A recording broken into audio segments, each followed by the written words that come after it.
Hi, folks. Thank you so much. Welcome to Green Apple Books on the Park. We are here celebrating David Yoon's novel, City of Orange. Give it up for David. All right. David is joined by author Tom Lin. Let's make some noise for Tom as well. Yeah. So I will be very brief in my business this evening, but I would be remiss if I didn't say, please do check out our event calendar. I am also a little biased, but we have a pretty good calendar of events, including tonight's, and you can find all of those at greenapplebooks.com/event. We do them pretty frequently and their quality is top tier. Thank you for keeping your masks on tonight. We're just trying to gather as safely as we can, and transmission rates are really high and our pandemic is not over, but we want to be together and celebrate literature. So thank you for being cool about it. So without further ado, also, thank you for being here at Green Apple. Please do buy books if you are able to. I can think of a couple of books that you might want to purchase this evening, and you might want to purchase them for everyone you know and love as well. So that's my shameless plug, but in all sincerity, if you are able, we always appreciate it. When you buy books, you support us as an independent bookstore, and you support the authors that wrote the books and put so much of their work and sweat and heart into it, and then you get to have a book, which might be the best part. So if you are able to, we always appreciate it, and we hope you appreciate it as well. Without further ado, I'm going to go ahead and introduce the authors that are joining us this evening. First, Tom Lin was born in China and immigrated to the US when he was 4. He's a graduate of Pomona College and is currently in the PhD program at UC Davis. Winner of the 2022 Carnegie Medal for Excellence in Fiction, finalist for the 2022 New York Public Library Young Lions Fiction Award, a New York Times Book Review Editor's Choice Selection, and named one of the best books of summer 2021 by the Los Angeles Times and Wall Street Journal. The Thousand Crimes of Ning Su is his first novel. Please do welcome Tom Lin. Make some noise for Tom. Thank you. And last but most certainly not least, David Yoon is the New York Times bestselling author of Frankly in Love, Super Fake Love Song, and for adult readers, Version 0 and City of Orange. He's a William C. Morris Award finalist and an Asian Pacific American Award for Young Adult Literature honor book recipient. He's co-publisher of Joy Revolution, a Random House young adult imprint dedicated to love stories starring people of color. We love it. He's also co-founder of Universe Media, which currently has a first look deal with anonymous content for film and TV development. David grew up in Orange County, California, and now lives in Los Angeles with his wife, novelist Nicola Yoon, and their daughter. His novel, City of Orange, is the reason we are here tonight. So please join me in welcoming David Yoon.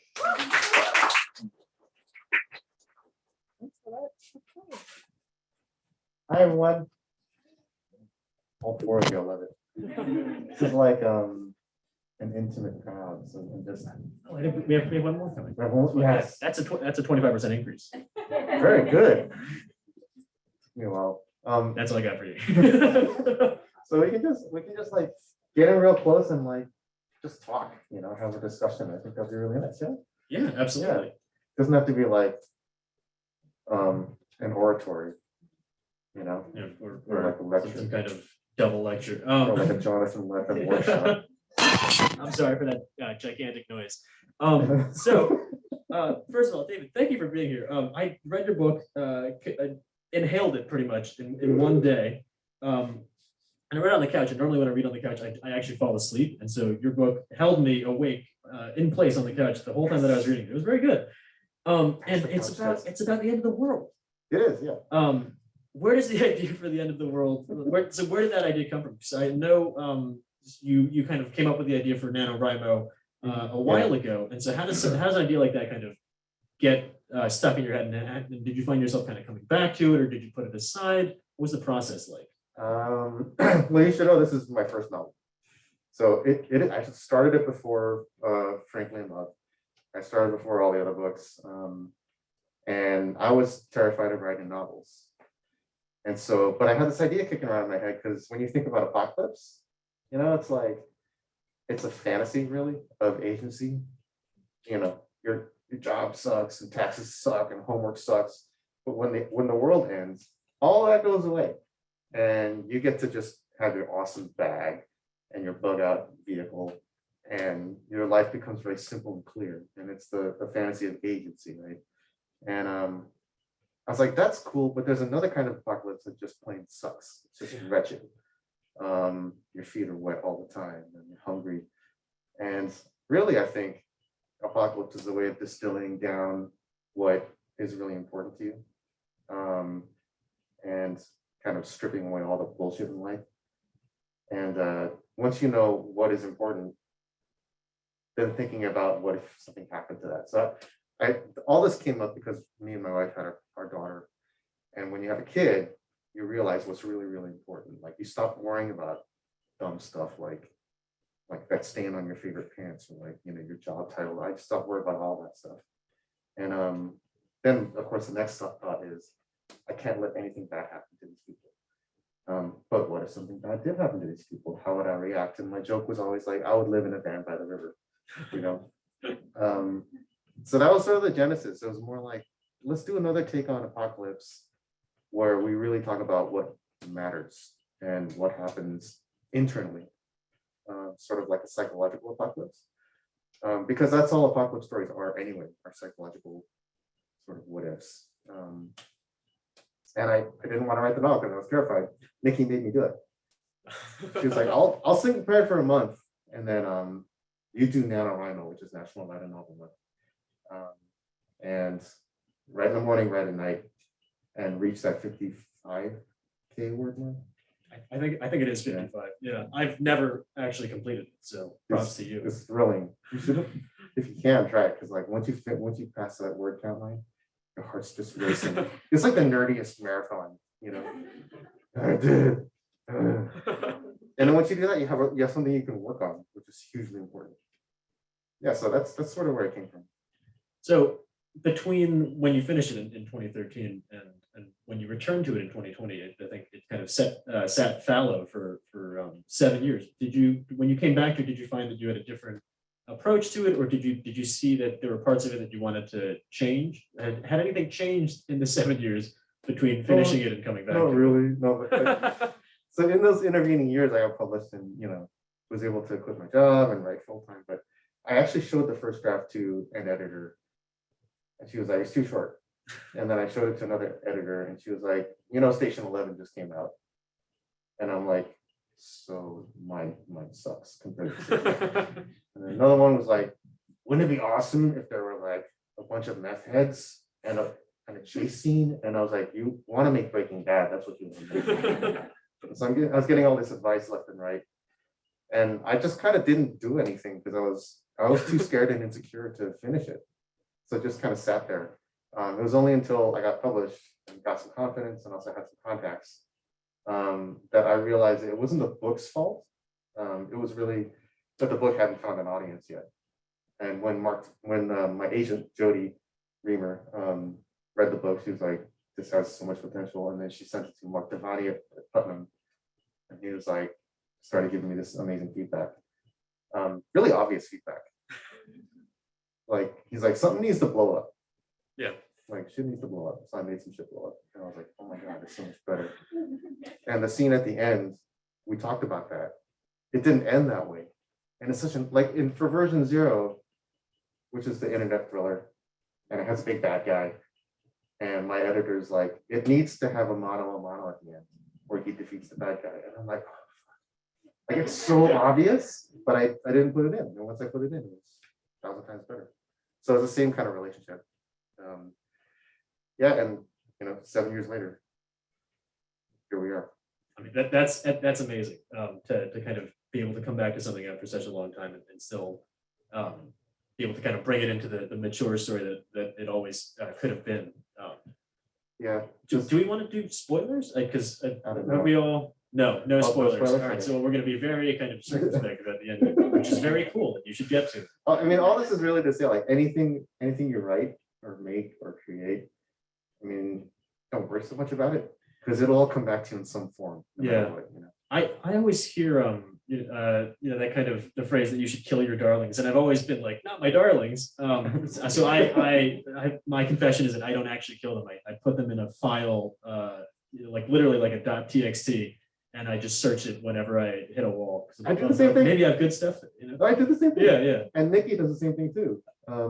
My wife, she's also an author, and she calls them outtakes. Oh, that's a much nicer. But like we never look at them again ever. But it's the act of, it's like taking a photo. It's the act of taking the photo. It's not actually looking at the photo again, because most people never look at their photos again. It's the act, and it's really comforting to know that your little babies now live somewhere in word heaven. Yeah, I think of it as I'm not killing my darlings, but I'm just putting them in forever dungeon, where I might come back for them.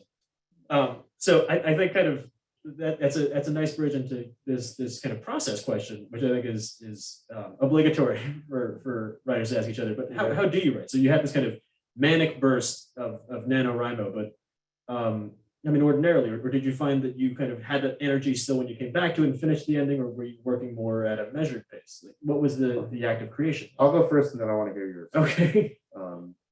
Because I've done the thing where you do NaNoWriMo.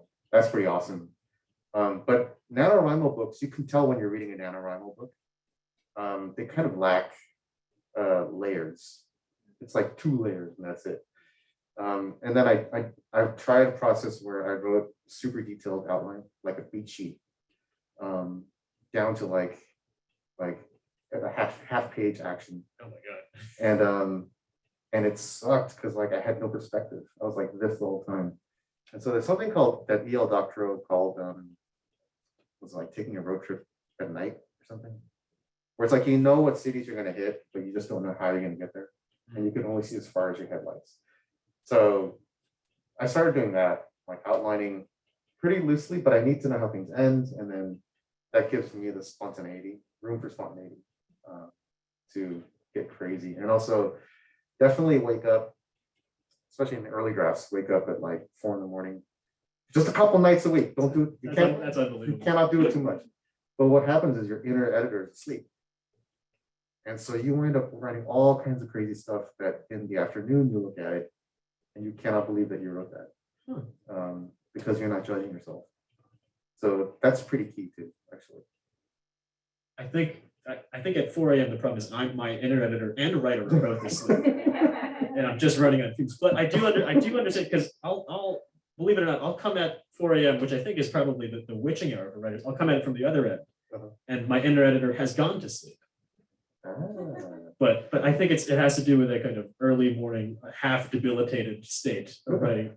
Wait, for 1,000 Crimes, did you know the whole story in your head? I had a very extensive outline, which I think survived for maybe only about a week and a half once I really got into it. Yeah.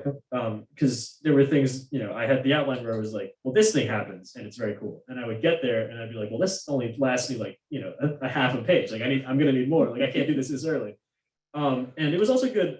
So Pia, my girlfriend, who's sitting right there, I would write all this stuff and I'd be like, I'm a genius, I'm brilliant. And then she would read it and she'd be like, this is kind of boring. And so I would go back and I'd be like, all right, I have to add more stuff. I have to suppress my brilliance. But it was good because she also like helped me workshop the ending. And I think it was really important to have someone that I could be like, does this make sense? Like, is this anything? Because writing is so antisocial, I think, like at base. And it like verges on the delusional, especially like at parties, where you're like, what are you working on? Oh, I had 5 people who don't exist in my head. I'm trying to make them talk to each other. My favorite is everyone's so superstitious about talking about what they work on. That you're like, what are you working on? Oh, I'm doing this thing. That's kind of all I can say. And everyone was like, cool. That's great. What are you working on? Oh, it's an adult. It's a retelling of an old. And they're like, awesome. Sounds fantastic. Can't wait to read it. It's like inane party conversation. So I think for me, I'm in awe that you could ever wake up at 4 a.m. I don't know how we did it. But I've always, and now I'm the middle one, but I've always been in awe of the writers who are like, I treat it like a job, and I get up and I just like slug out 500 words, like, no matter what, like hell or high water. And for me, I try to do that. I do genuinely try So we sometimes. give a word count. No, I usually sit down and it feels like being at the dentist, but I'm the dentist, like doing it to myself. I'm like, would really love to not be doing this. You know? Okay. I would. Do you use Scrivener? I can't stand it. I tried it. I tried it. I loved it because it had a target word count, and so you would have a little bar at the top, and every time you type a word, it would click up imperceptibly because I have a new Mac. It's like a little. I have a retina screen, so like the width of one pixel is thinner than a human hair, and I like type the, and I'd be like, I can watch it go. I'm Yeah, getting there. it went. Yes. But yeah, I think it's cool and horrible how the kind of the magic of writing really quickly converts to this kind of like numbers based, almost workaday attitude of having to go back through your writing and fix everything. Yeah, but like you got to be kind to yourself too. Like you're your own boss. That's the thing that I realized about writing is that I don't know if anyone else in here is writing, but like you're basically running a small business. And you're the boss and you're your own employee.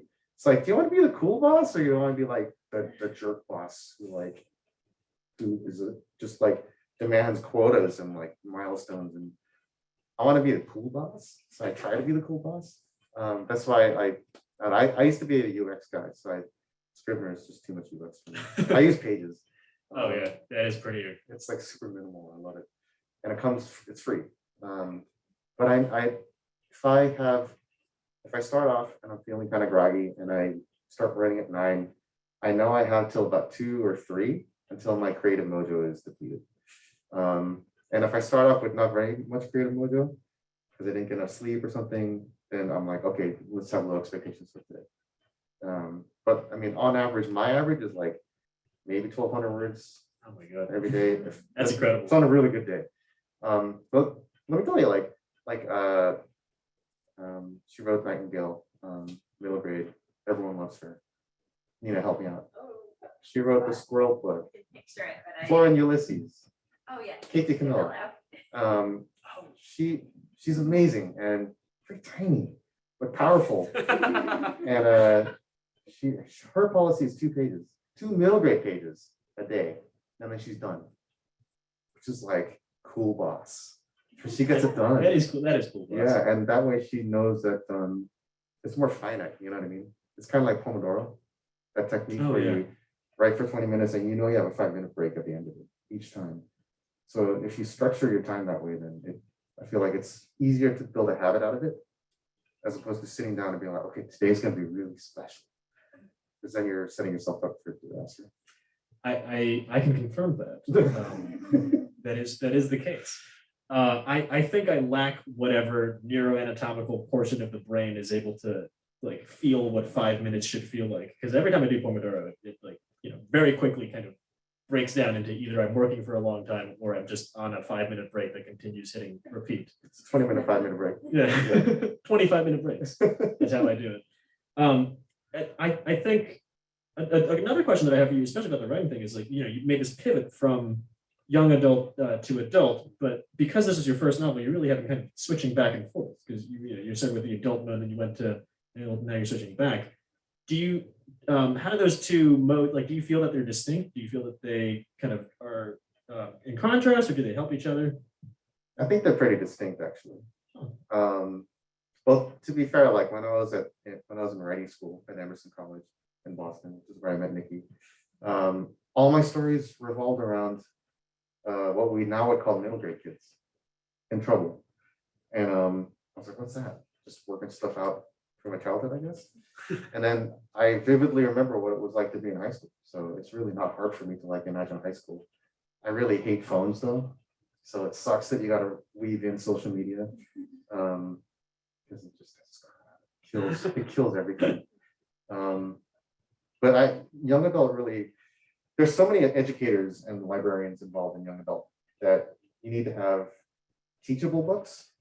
And so that's why young adult books tend to revolve around things that are largely settled, like bullying is bad, racism bad.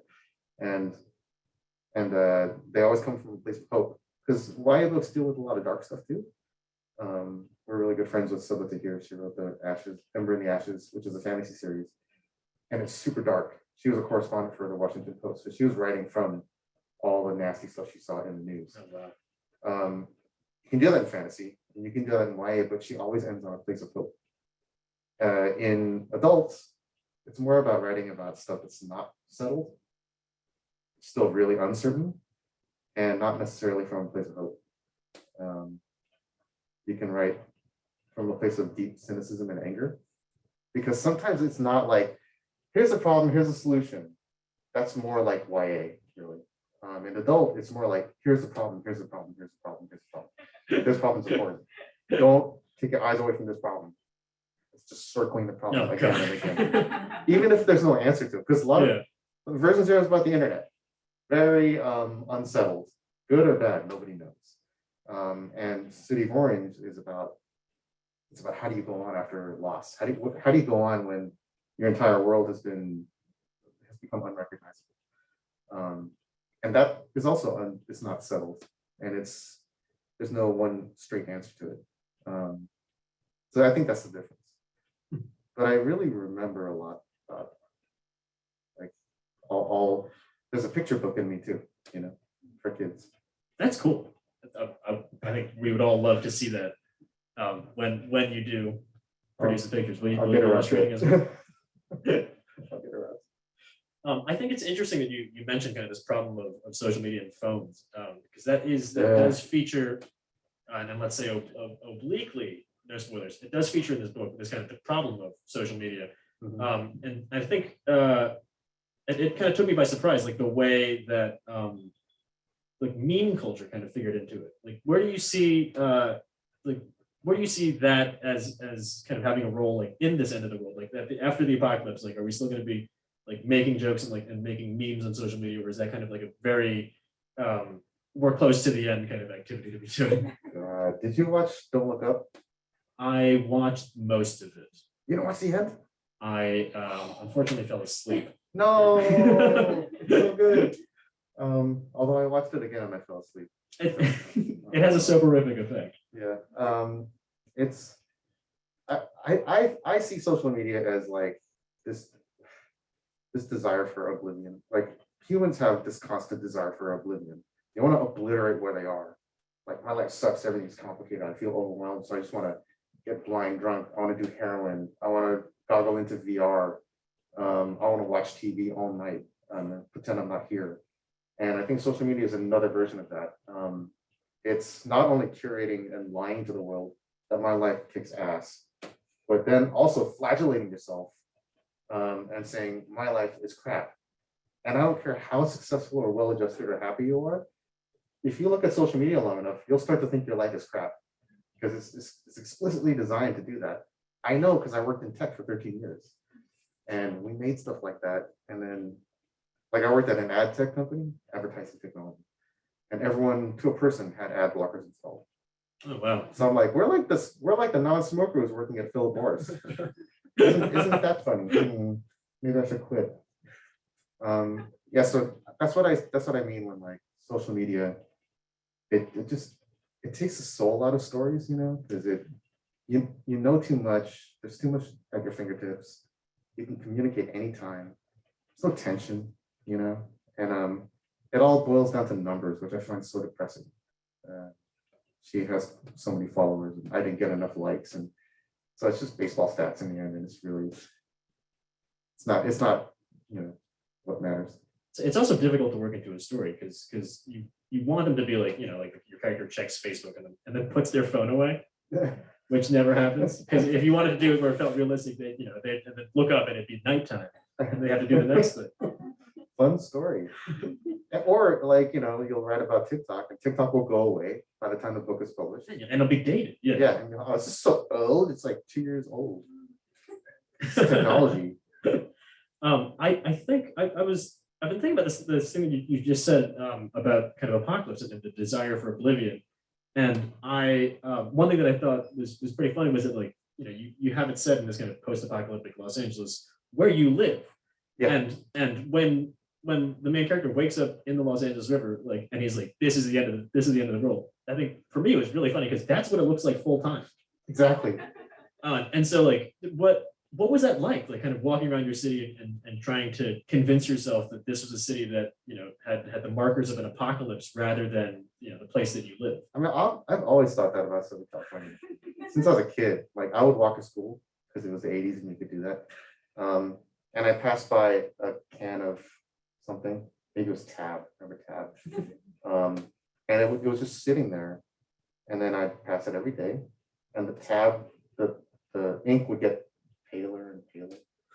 But it just stay there. And I was like, this can is, and the school would end, like the school year would end. And this can has been sitting here for a whole year, just untouched. And I thought about it again when I was watching Shaun of the Dead. And that movie, he's on the bus and everyone's like, because it's early morning. And then he's on the bus with real zombies. And it's the same. Like when me and Nikki had our baby, when you have a kid, your world shrinks down to a point. And we just stayed home all the time. It was like a quarantine, actually. And we just walked around the same block over and over again in the middle of the day. And it's easy to think, it's so quiet. It's easy to think everyone's gone and this is it. Like it's just us. The world ended somehow. Yeah. And a lot of parts of LA are like that. Like it's easy. You can just lie down in the LA River and feel like I'm the only person left on the planet. So I thought, well, let's use that. Yeah. It's appropriate. I think another thing that I really like about kind of your depiction of the apocalypse was like you mentioned this earlier, like the extent to which it sucks. Like he has no go bag. Like he wakes up like one of the first things that he has is like a headache, and then like he has to like take Tylenol out of his pocket. Like he's having a horrible time, kind of start to finish at the end of the world. And I think where do you see that kind of like positioned along with the other kind of more glamorous stories of the apocalypse? Like what do you think that speaks to? I mean, apocalypse is always like when you watch Mad Max or whatever, that's a fantasy of not just agency, but also expertise. And everyone in apocalypse is like so good at everything. What if you just don't know anything? What if you suck at everything?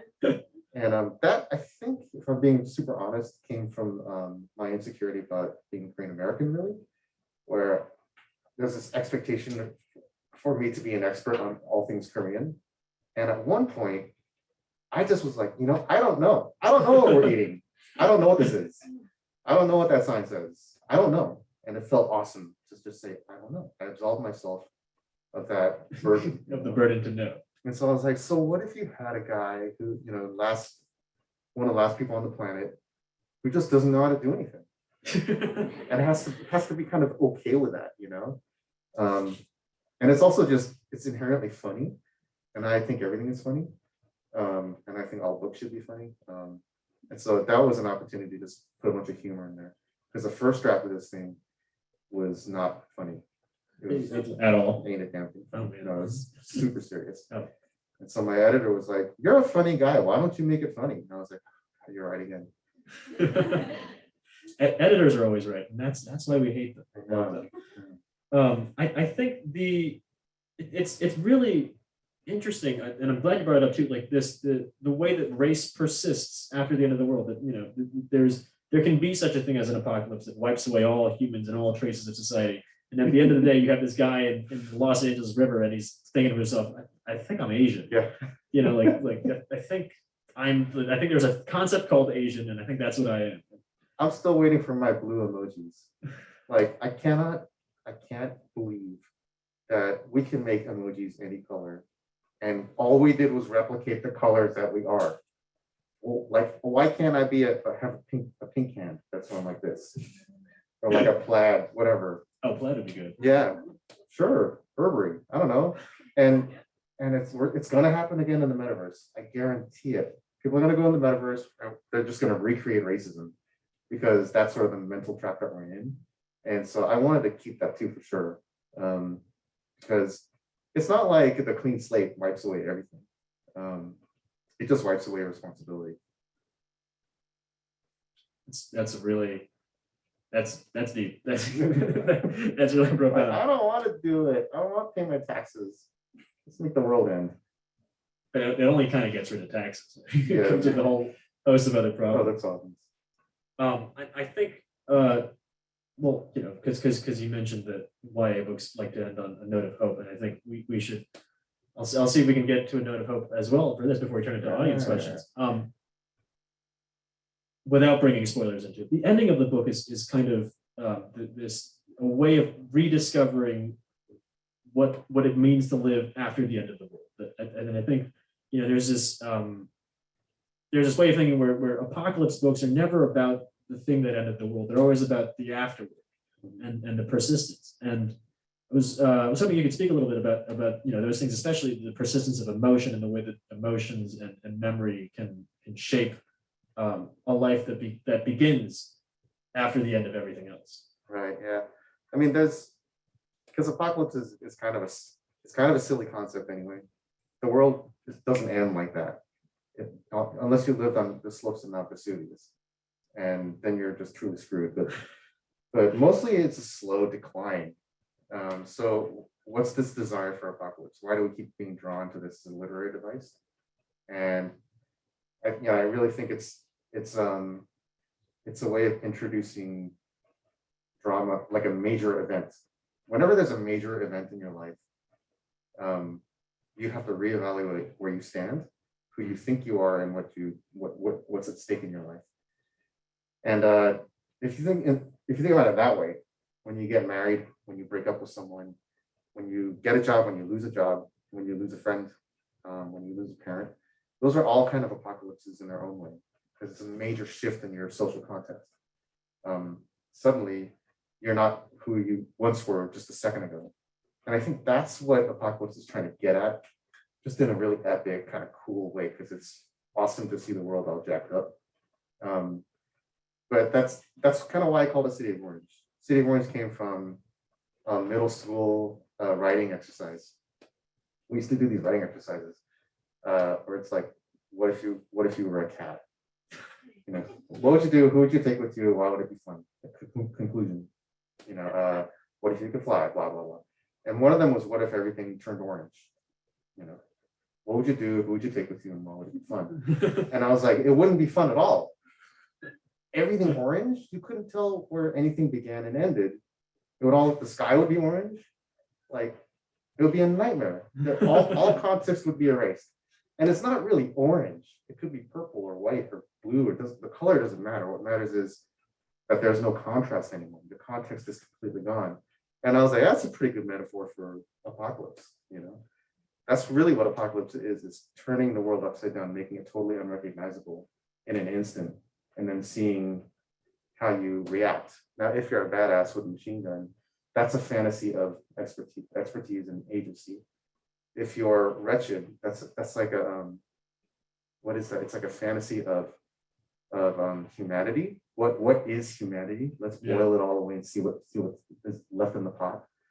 And my book is really about emotional fortitude, emotional strength, and that's what I was using the apocalypse to bring out. Yeah, I think that's really moving. The emotions as the residue of human existence. I don't think so. But I also think that love is it's mostly about love, and I think everyone in this city, planet, whatever, does what they do for love. And if they think otherwise, they're really fooling themselves. You put your socks on in the morning, you can follow that little thread all the way to because of love. I got this job because of love, or whatever. I put on this shirt because of love. I really do think it permeates everything we do. And so this story really is a lot about love as well. Story about love and the end of the world, City of Orange. So I think we have a little bit of time left. I wanted to give everyone enough time to ask questions. Can't just be me grilling David here. So if I guess. And Nina's here. Yeah. Nina LaCour. I can ask a question. I'll go first. Beloved young adult author of We Are Okay and so many other awesome books. Okay, so I love how collaborative you are with your wife. And I am curious to know just like how you two work. Like, do you have separate offices? Do you work in the same room? Like, do you keep opposite schedules? I also know you have a child. So like, I'm so curious as like two working writers, how do you coexist? Pandemic was fun. I'm sure. sucked. It still sucks, but at least she's at school. So when she's been at school, Nikki's got her office. I've got my little ball chair, fuzzy ball chair, and we write. We meet up for lunch. We do spelling bee. We do Wordle, and then we go back and we write till like 2:30. And then we're like, "How was it?" And we do the writer party thing. It's like, it was cool. It was cool. I reached into that too. I'm like, awesome. And that's all you can say. Like the book that she sold, one of our kind, I don't know how it ends. Because I want to read it. You know what I mean? I'm like, don't tell me. And normally she would tell me all this stuff. But we're working on something together. So we're working on a dystopian young adult. And that's been really fun because we're in the same pages doc. I made her stop using Word because I hate Word. And she'll write a chapter, I'll write a chapter. And then once we're done, we'll flip and comment and do feedback and track changes on each other's chapters, and then go back again and comb through it again and see, I agree with 90% of your stuff, but not this, and keeping this. And so that's us. We're in the dock. We're 2 rooms away, and we're texting each other. It's super dumb, but it's really, really fun. What about your writing process? Or your setup? I had my computer on a laptop stand, and I was getting this kind of horrible back pain in my lower back, and I was complaining about it all the time. And so for Christmas, Pia got me a standing desk converter. So it made me able to suddenly I could be standing and write. And so now when I sit down to work, I actually have the option of where on my back I would like the pain to be by adjusting the height of the desk. So if I'm like, my lower back's had a really tough time of it, I'm going to put it in my mid back, and I do a little standing thing. But I think for me, it's like, it's so much of it is, it feels insane to do. And so like, I'm awestruck by being able to write with somebody else. I'm awestruck that you can write standing up. I can't do that. I do a lot of fidgeting. Oh, I'm a big fidgeter. you want to hear something super crazy? Yeah. Nikki writes longhand In in notebooks. That's unbelievable. She's bonkers, and then she transcribes all of it into a computer. I And can that's tell you, it's a layer of editing process that she does. writing this made my hand crank. You're like, I have no stamina with that's wild. Does she find that I'm could you speak already? Do you think that like that changes the kind of the tone and the speed of writing? Because I think like oh yeah. it takes so long to get, I think if I had to write longhand, my books would be way shorter. Those poetry books. She says, I mean, and she's right, it slows you down and it makes you really consider everything. She used to be a programmer in finance for the evil empire. These guys were the worst. Christmas parties were terrible. But she was a programmer, and she would write pseudocode in longhand on these big legal pads. And That's then wild. and she'd work out the problem, and then she code it in, and it'll be done. And she's just nuts that way. So it's that she has to work it out. Because she's a really good student too. So maybe it's from that. That's unbelievable. She must have twice the brain per brain that I've got. I can't. Like a layer I of can't even brain on imagine top that. of the brain. Have you tried longhand? No. No. No. Can't do it. I need to go fast. Yeah. Yeah. I think it's like, for me, it's like the momentum, because as soon as I hit a roadblock, I'm done. Yeah. Do we answer the question? Yeah, thank you. Oh, we got a question on that? Oh, Sweet. I forgot there's a whole. Hi guys. Yeah. It may seem like there's not many people.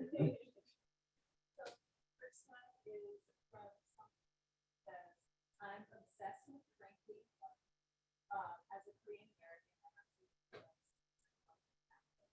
was it easy for you, assuming that the belief into writing somehow in City of Orange, and also in Frankly Love, if you are okay with answering that? Yeah, totally. Yeah, it wasn't easy at all. It was. I'm gonna look in the camera. It wasn't easy at all. Because up until you remember, We Need Diverse Books. Remember when that happened? That's like super recent if you think about it. And what everyone thinks about what happened after We Need Diverse Books, but they don't think about what it was like before We Need Diverse Books. For most of publishing's history, it was extremely white, and is extremely wealthy. And like I always bring up Jenny Han. She's a friend, and she wrote To All the Boys I Love before, and she was really nervous about making the character Korean American. So she got away with making her half. And Nikki did the same thing too, because she was terrified. And to Jenny's credit, she wrote that a million years ago, and people have been approaching her for movie adaptations, and she stuck to her guns because they all wanted to make the characters white. So that's sort of what we're up against, right? Yeah. And so when I wrote Frankly, I was like, my dad was dying, and so part of me was like, screw it, I'm just gonna write what I want, because life is short. And so, thank God I did, because it was really cathartic, and it was really validating because I grew up with no role models in media. I was bringing up Kung Fu. Oh yeah. Because your book is like Kung Fu, except the guy actually is Asian and not David Carradine with his eyelids taped. That is wild that they did that. It's unbelievable. It's barbaric, right? I think we made I think we've made decent progress. Dude, I just Since can't. that. So then if you do it once, it becomes easier to put yourself in books. And honestly, when The Sun Is Also Star, my wife's second book, became a movie, she made the characters look like us. And then it hit #1. And then it was in a movie. And suddenly there's a movie poster with people who look like us starring as romantic leads. And I was like, okay, we have to keep doing this. We can't stop doing this. It's risky. And will we miss out on sales? Compared to if we put white people on the covers? Absolutely yes. White people on covers sell more than non-white people on covers. That's just a fact. And if you have more than one non-white person on the cover, it becomes a black book or an Asian book or whatever. That's just sort of reality. But you got to try. I'm not going to not try. I'd feel weird if I didn't. Yeah, I think it's so cool to have books with like diverse characters in there, because I remember when I first started writing, like as a teenager, all my stories featured white people. Totally, Yeah, which was weird because I'm Same, not same, white. same. Yeah, and I remember like taking that first and being like, oh, I've made this kind of default assumption that like I need not be making it and probably should not be making it. And I think it's cool to think that like books can change what people are able to conceive of. Yeah, totally. It's hard to be what you can't see. Yeah. And like we were nervous because when you're erased, here's the thing about being erased in media. Not only do you feel not represented, that's just the first effect that everyone kind of talks about. There's another effect that happens where if you're not validated through media, you start to devalue yourself and you push away your heritage. You start to reject it.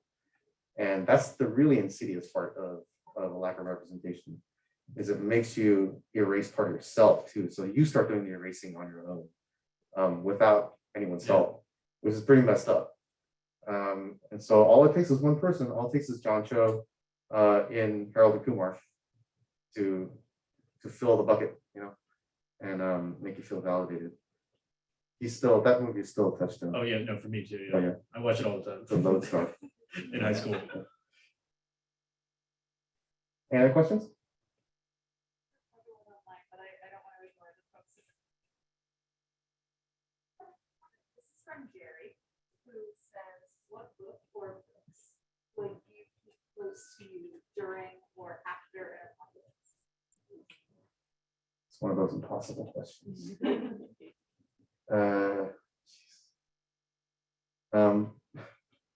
The Road. You ever read The Road? It was awesome. Never Let Me Go. Anything Kazuo Ishiguro. I want to be him when I grow up. Because that dude can write about anything. And he's like, Kazuo Ishiguro does King Arthur. Sure. It's still Kazuo Ishiguro. Most of Margaret Atwood's books. It's really hard. What would you pick? I would probably pick the U.S. Army Field Guide to Survival for one, Riveting read. just to have close by Yeah. apocalypse, and then I would also bring a collection of poetry by W.S. Merwin, which I think it's kind of lame to say like the greatest hits one, but yeah, I think I would bring the essential W.S. Merwin. It comes, it's like that big.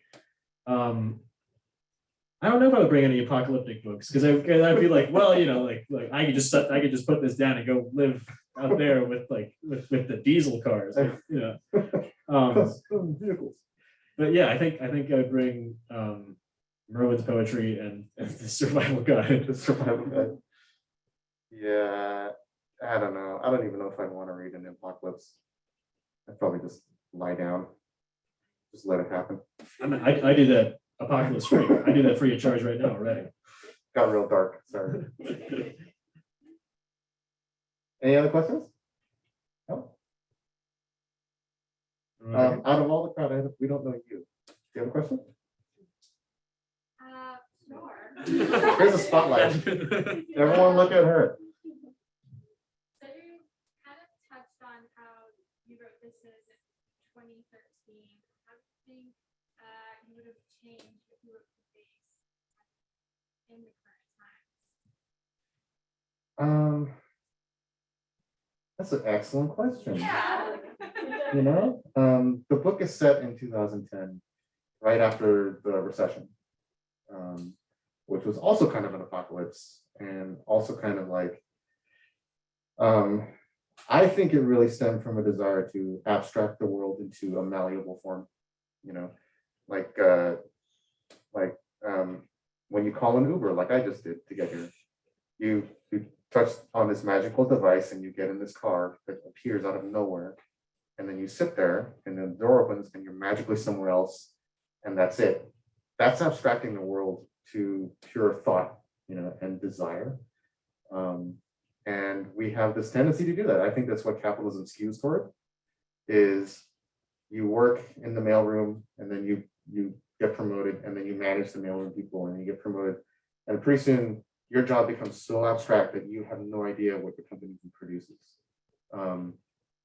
And so I really thought that the recession and all those empty houses and all those empty spaces and the foreclosures and everything felt kind of like an apocalypse too, because there were these ruined neighborhoods that were really just financial instruments, again, playthings of the mind, And so I thought that was, for me, I was like, I got to keep it there, even though it took so long to write. These days, what is the thing that is happening that is a plaything of the mind? These days, it's like, I want to think about like, how are we abstracting our reality to obliterate the physical world? And my mind first goes straight to phones and like social media. That little window is like, especially TikTok, the flattening effect of people getting their news from TikTok, their book recommendations, their cooking recipes, their medical advice, all from one thing, I think is a flattening. And it's a desire for mastery, control, knowledge, and also to be entertained and titillated at all times. And I think that stems from a desire from oblivion. But that oblivion, I think, is the capitalist condition. Like we're always sort of taught to split our identities, like in Severance, that show. Love Severance. It's great. I love that show. And so when that happens, when you're trained to like split your identity, then I think you're naturally going to want to crave things that provide that sense of oblivion, or that sense of cheap power. So I guess I'll maybe do TikTok. Let's set the apocalypse in TikTok. What about you? I mean, I love TikTok. I started. Of course, it's fun. I downloaded it ironically. I was like, let's see what this thing is that everyone. And then the algorithm like mapped my entire psyche instantly, and then just delivered exactly the stuff that I want. You're like a Target shopper. I love Target, and then I love Target. I was immediately sucked in, and I teach this composition course. And I try to connect with my students. And so I used to have a class where I'd be like, and now we make a TikTok. And I realized like I'm way more into TikTok than like most of my students. I really I went too far in on the ironic thing. And I was just like, oh, you guys don't know about this like TikTok trend? Like it's this thing where you like have to throw a ball. And they were like, no, like we're not gonna do that. We're not in high school. They were like, we don't even have TikTok downloaded. Like that's not even what we're on anymore. But I think, I don't know, I like the personalization of the algorithm, but I also I'm very sketched out by, every time I think about data, I get sketched out. Like Do I that. still click accept all cookies? I mean, I do. I just want the banner to go away. Yeah, and it's so much easier to just. But I think like, I can feel myself kind of being integrated into this information ecosystem where like people just give me what I want and show me things that I'd like to buy. And Yeah. and I'm so kind of susceptible. If you show me a product once a day for 6 months, like, and then you're like, what do you think about that? I'll be like, we should probably get that. I bought this shirt off Instagram. Totally. This one as well. I mean, Yeah. it's, and so I think like I practice this kind of optimism of, who was it that said this? Any hints? Optimism of the will, pessimism of the intellect. That sounds really He read it from prison in Italian. Gramsci, yes, Antonio Gramsci. Thank you. Yes, he was in prison. He's Italian. He says, then the question was like, how do you feel being in prison? And he was like, I practice optimism of the will and pessimism of the intellect. And I think that's my mode. Every time I read, like, every time I look at the news, I'm like, this stuff sucks, but I will be happy because I can't keep, this is just going to ruin me, and Yeah, no, it's true. I stopped reading the news. no, me too. You've got this watch as well. Do you find that sometimes it taps you to get your attention and you look at it and it's like just the worst thing you ever read all day? Oh no, I fine-tuned my watch to be only the things that I need. Like it's like my calendar and text from Nikki, and that's it. That's perfect. Yeah, and it's like it's worth every penny. But can I just tell you, I used to work at IAC, and it's a conglomeration of companies. So Match.com was there, like Evite was there, and we all kind of work on the same floor. And I was next to quality control. And I knew all the guys that sat at the desk. Right. And they're like, Dave, check this out. Oh my God, this keeps happening. And I'm like, what is it? Like these people make these accounts to host their orgies. And they put all the like naked pictures on it. And look at this. Look at this. Oh my God. And there's a huge crowd pretty soon. And we're all like, what is it? Because we're all bored. And we're like, oh my God, they're all naked. This is disgusting. And you think all your stuff is private, right? Yeah. It's not. That's horrible. And there are no controls keeping any schmuck in the office from just taking a picture or downloading it for their own perverse pleasure. And also, the other thing I learned when I was working in tech is that most stuff never gets really deleted because it's hard to delete across an entire ecosystem of devices. So what they do is flag it as inactive or deactivated or hidden or whatever, because it's just one bit of data that they have to manipulate.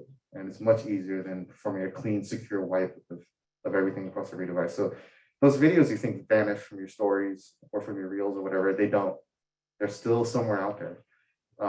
And since TikTok is really beholden to the Chinese state, then they can subpoena that data anytime they want.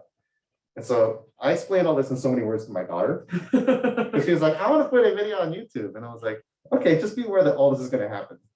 And there's dark data interpretation by AI that can say, match your face to a name, that's a banana, you're by a tree, and make that searchable data and therefore sellable data.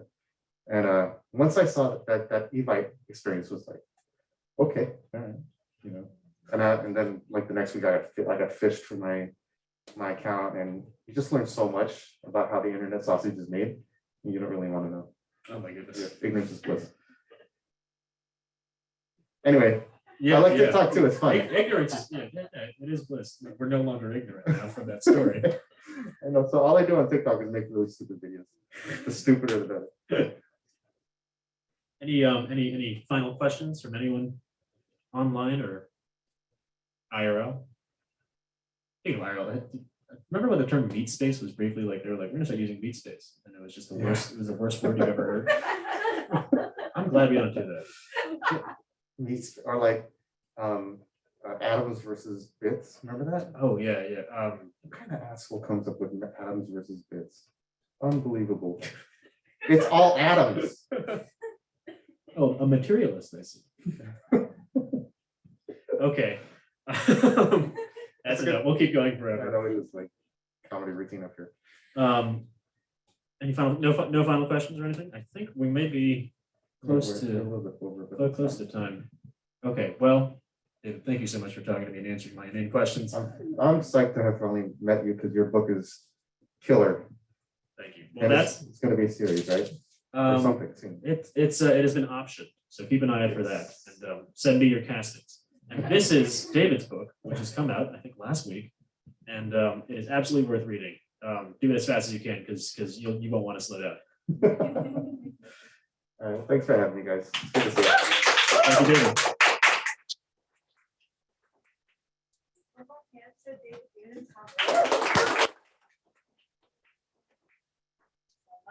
This is my copy. So we have copies of both David and Tom's books available at the front. I am assuming that you would be willing to sign them. I should have asked. Of course, yeah, There you yeah. go, sign them. You're gonna So, sign I'll sign stock too if you want me to. Yes, I would Yeah. love that. So thank you all so much for joining us, and thank you everyone out there on the interweb. We appreciate you as well. And we'll see you next time. Bye. Bye, everyone.